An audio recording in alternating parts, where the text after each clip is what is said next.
If you're sitting on a loan from 2023, watching private equity firms knock on your competitors' doors and trying to figure out whether you can afford to give your best foreman a raise this quarter, the news this week is actually about you.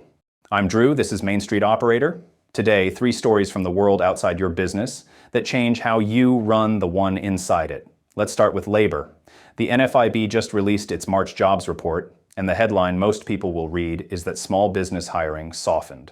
The number that matters more for you is buried 2 paragraphs deeper. A net 18% of small business owners say they plan to raise compensation in the next 3 months.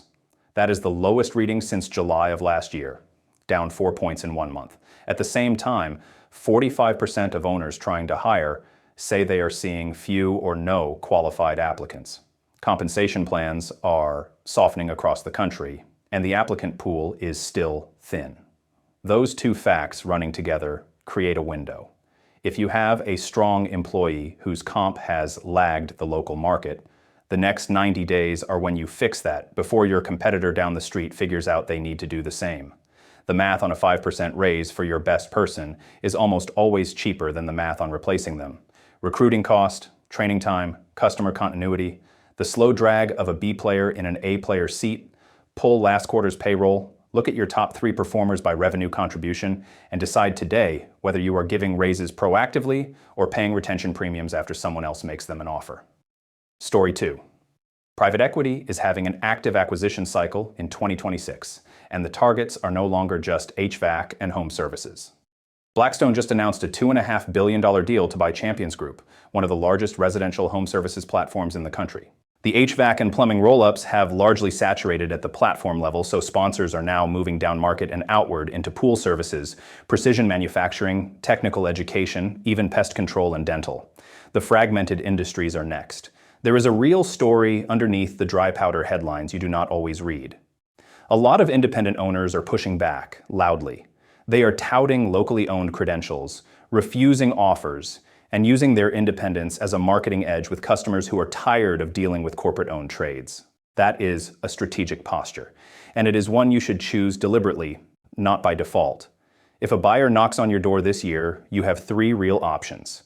Sell at a number you control, on terms you negotiate, with eyes open about what your company becomes after the close. Stay independent and out-operate the rolled-up version of you, knowing your moat is the team and the relationships, not the equipment. Or drift, and lose your best people to the consolidator who will pay them more this year and let them go in 3. Pick the posture this week before the call comes and write it down. Story 3. SBA 7 loan rates.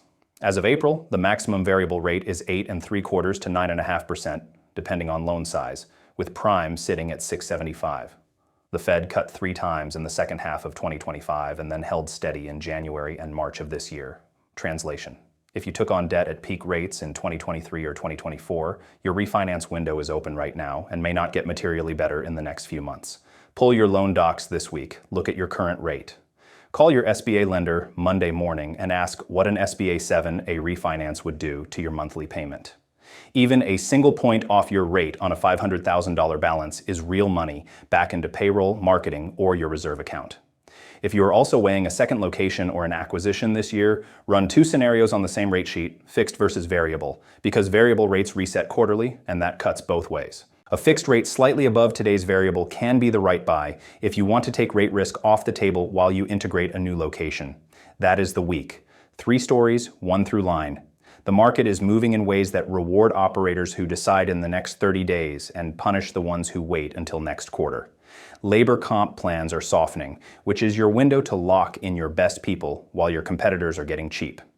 Private equity is moving into adjacent verticals, which means you pick your strategic posture now.